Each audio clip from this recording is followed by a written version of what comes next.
जय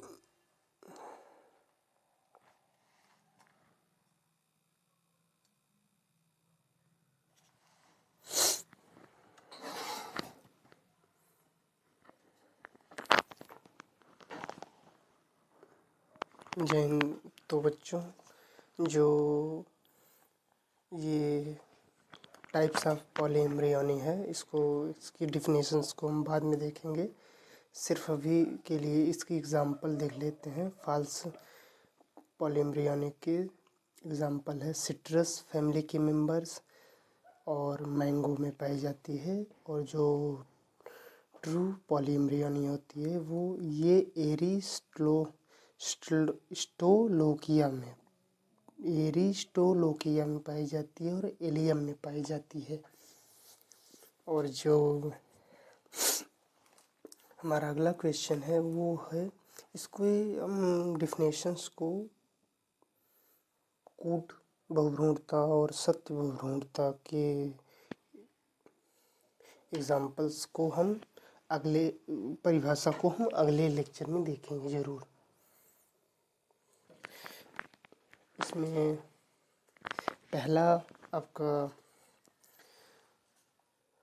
embryo shake का हम देखेंगे कि यह एक कार्यकारी गुरुबीजाणु से परिवर्धित होता है।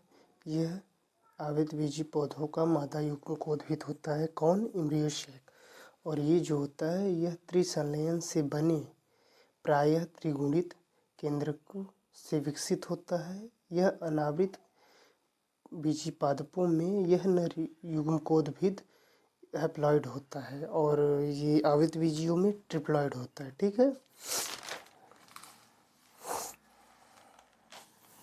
एक सेकंड में चेक कर लेता हूँ दिख रहा है कि नहीं। तो सबसे पहले एम्ब्रियो सैक के सारे ही उसको देख लेते हैं, क्योंकि कैमरे में पूरा दिख नहीं पा रहा है। तो एम्ब्रियो सैक ही है ना? हाँ, एम्ब्रियो सैक ही है। तो यह जो एम्ब्रियो सैक होता है यह प्रायः 8 केंद्रकों तथा कुछ जीवद्रव्यों से बनी सदैव हैप्लॉइड या अगुणित संरचना होती है। और यह जो होता है यह अनगिनत केंद्रकों वाली संरचना होती है। यह अगिनत केंद्रकों वाली संरचना होती है जो प्रायः ट्रिप्लॉइड त्रिगुणित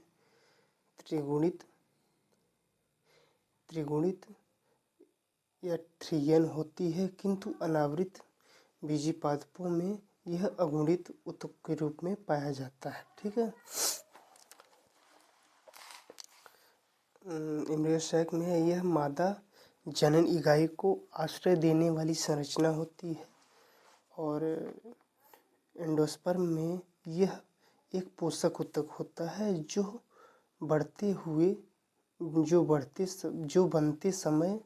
भ्रूण को बनते समय तथा अंकुरण के समय पोषण प्रदान करता है। जो भ्रूणपोष होता है यह एक पोषक ऊतक होता है जो भ्रूण को बनते समय तथा अंकुरण के समय पोषण प्रदान करने का कार्य करता है। अब यह है हमारा एम्ब्रियो सैक में। अगला है कि यह सभी आवृत बीजी के कार्यकारी बीजांड में अवश्य होता है। और यह जो होता है एंडोस्पर्म जो होता है यह बनता अवश्य है, किंतु द्विबीजपत्री पादपों में प्रायः बढ़ते हुए भ्रूण द्वारा अवशोषित हो जाने के कारण यह सभी में नहीं होता। तो ये जरूरी नहीं कि सब में एंडोस्पर्म प्रेजेंट हुई हो, चूँकि यह डेवलप्ड हो रहे एम्ब्रियो द्वारा अवशोषित कर लिया जाता है। ठीक है, अब अगला है इसका अस्तित्व निषेचन से पूर्व होता है और इसका निर्माण निषेचन के पश्चात होता है। किसका पश्चात होता है? एंडोस्पर्म का। और इसका फॉर्मेशन या इसका अस्तित्व निषेचन के पूर्व होता है। अब अगला हमारा क्वेश्चन है स्वपरागण और परपरागण में अंतर। तो पहला अंतर है स्वपरागण और परपरागण में। पुष्प प्रायः द्विलिंगी होते हैं, स्वपरागित पुष्प प्रायः द्विलिंगी होते हैं, किंतु एक लिंगी दशा में नर व मादा पुष्प एक ही पौधे पर होते हैं। इसमें परपरागित पुष्प जो होते हैं, इसमें पुष्प द्विलिंगी अथवा एकलिंगी अथवा नर व मादा पुष्प अलग अलग पादप या पौधे पर भी हो सकते हैं। ठीक है। अगला है, इसमें नर व मादा अंग एक साथ परिपक्व होते हैं। पर परागण में द्विलिंगी पुष्प के नर एवं मादा जननांग अलग अलग समय पर परिपक्व हो सकते हैं। थर्ड इसका अंतर है कि पुष्प में नर व मादा जननांग इस प्रकार व्यवस्थित होते हैं कि परागकण वर्तिकाग्र पर गिर सकें, और परपरागित पुष्प में द्विलिंगी पुष्प में नर व मादा जननांगों की व्यवस्था इस प्रकार की होती है, इस प्रकार से होती है कि परागकण जो होते हैं पुष्प के, वह उसी पुष्प के वर्तिकाग्र पर ना गिर के किसी अदर पुष्प के वर्तिकाग्र तक पहुंच सकें। ठीक है। अब अगला क्वेश्चन है हमारा कि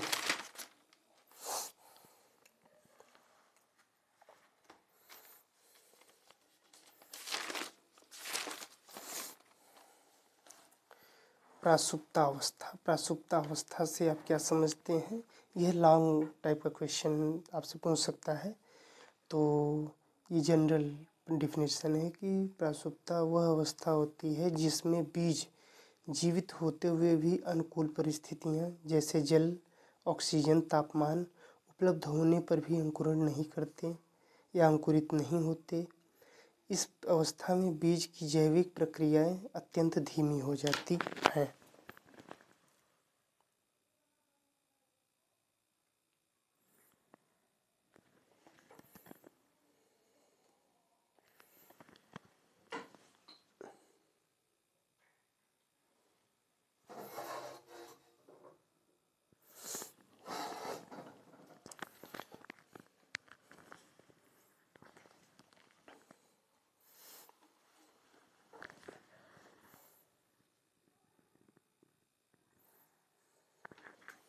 अत्यंत धीमी हो जाती है, मतलब सीड डोरमेंसी।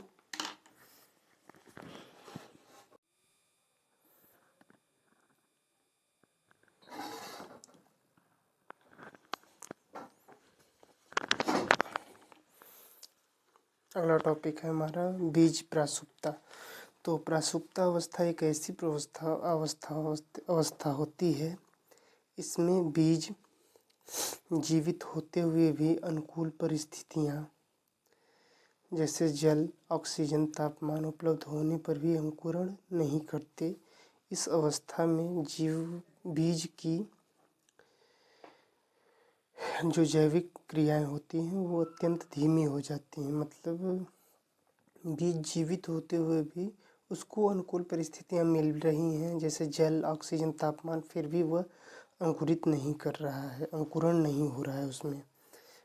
इसकी परिभाषा है बीजों की प्रसुप्तावस्था पौधों की एक प्राकृतिक अनुकूलन प्रक्रिया है जो बीज को प्रतिकूल परिस्थितियों में नष्ट होने से बचाती हैं और अंकुरण को उपयुक्त समय तक रोक कर रखती है। ठीक है। अंकुरण को उपयुक्त समय तक रोक कर रखती है।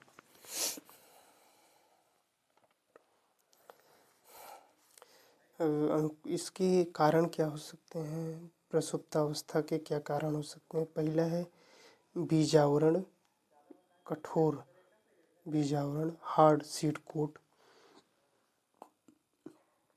कुछ बीजों में क्या होता है, उनका बीजावरण बहुत कठोर होता है जिसके कारण जल व ऑक्सीजन अंदर प्रवेश नहीं कर पाते, जिससे अंकुरण नहीं हो पाता। उदाहरण के लिए मटर, सेम, अरहर। अब अगला है कुछ पादपों।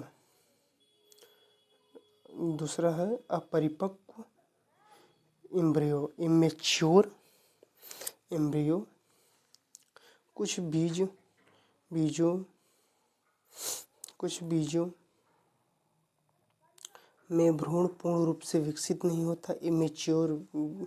दूसरा हमारा कारण होता है अपरिपक्व भ्रूण, इमेच्योर एम्ब्रियो। कुछ बीजों में जो भ्रूण होता है वो पूर्ण रूप से विकसित नहीं होता। भ्रूण को विकसित होने के लिए उपयुक्त मतलब एक समय और विशेष परिस्थितियों की आवश्यकता होती है। इसके उदाहरण होते हैं अपरिपक्व भ्रूण के गेहूं और जौ की कुछ किस्में। रासायनिक अवरोध, केमिकल इनहिबिटर्स, इसमें कुछ पादपों नहीं कुछ बीजों में कुछ इम्पोर्टेंट्स या फिर कुछ केमिकल्स पाए जाते हैं जो अंकुरण को रोकते हैं। प्रमुख अवरोध होते हैं एब्सिक एसिड और फेनालिक एसिड। ठीक है, ये अंकुरण हार्मोन जिबरेलिन के प्रभाव को दबा देते हैं। कौन दबा देते हैं? एब्सिक एसिड और फेनालिक एसिड। हार्मोनल असंतुलन, अंकुरण। चौथा है हमारा हार्मोनल असंतुलन। अंकुरण के लिए जीए आवश्यक होता है। यदि जिबरेलिन और एबी कम हो जाए और एब्सिक एसिड अधिक हो जाए तो बीज का अंकुरण रुक जाता है। पर्यावरणीय आवश्यकताएं, इन्वायरमेंटल रिक्वायरमेंट। बीजों का अंकुरण से पूर्व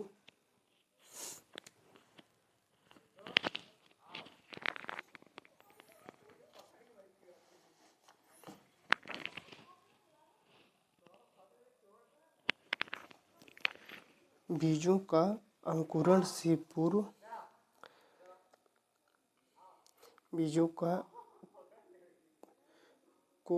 से पूर्व ठंड या वर्निलाइजेशन, विशेष तापमान, प्रकाश व अंधकार की आवश्यकता होती है।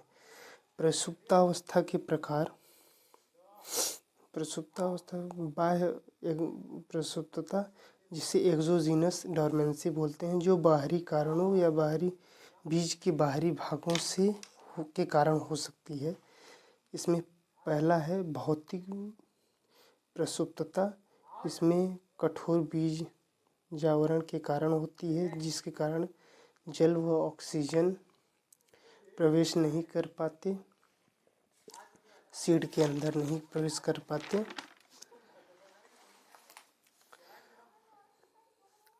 यांत्रिक प्रसुप्तता दूसरा है हमारा यांत्रिक प्रसुप्तता।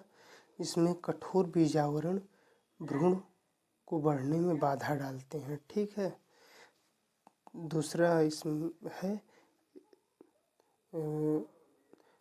आंतरिक प्रसुप्तता, एंडोजीनस डोरमेंसी। यह बीज के अंदरूनी या आंतरिक कारणों से होती है। अंदरूनी कारण क्या हो सकते हैं? भ्रूणीय प्रसुप्तता हो जाए, भ्रूण अपरिपक्व व निष्क्रिय हो जाता है। दूसरा है शारीरिक प्रसुप्तता, हार्मोनल असंतुलन,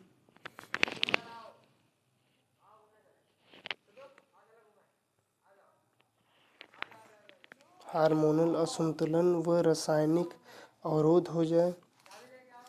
थर्ड है कंबाइंड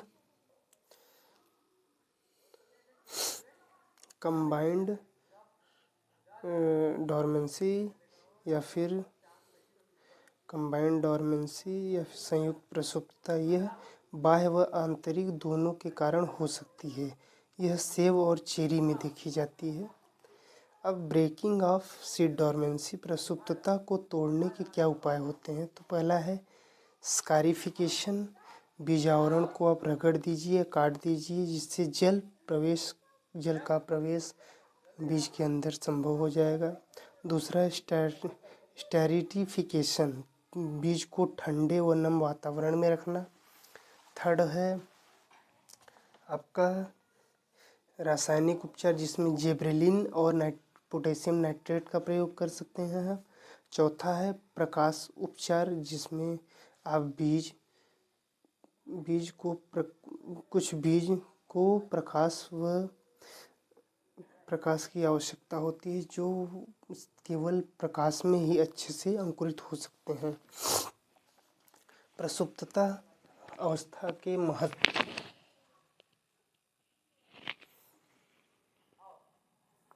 प्रसुप्तता अवस्था के महत्व में आपका पहला है कि यह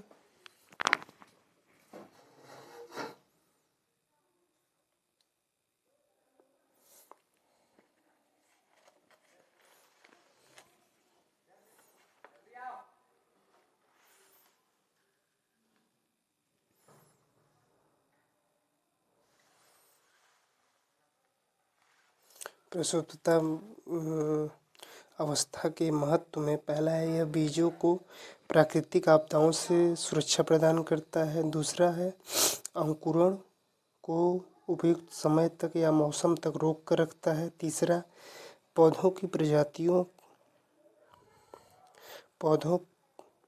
की प्रजाति की रक्षा करता है। चौथा है एक साथ सभी बीजों को अंकुरण या अंकुरित होने से बचाता है। एक साथ यह सभी बीजों को अंकुरित होने से बचाता है।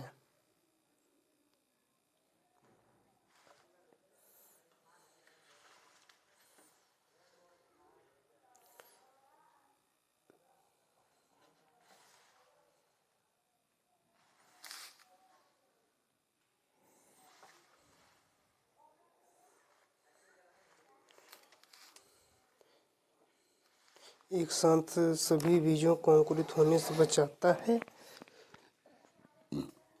बीजों के प्रसार में भी सहायक होता है, सहायता प्रदान करता है। बीजों के संग्रहण में उपयोगी होता है।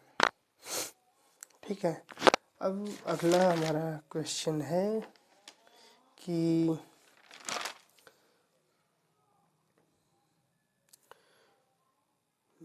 निषेचन व परागण में क्या अंतर होता है, अंतर स्पष्ट कीजिए।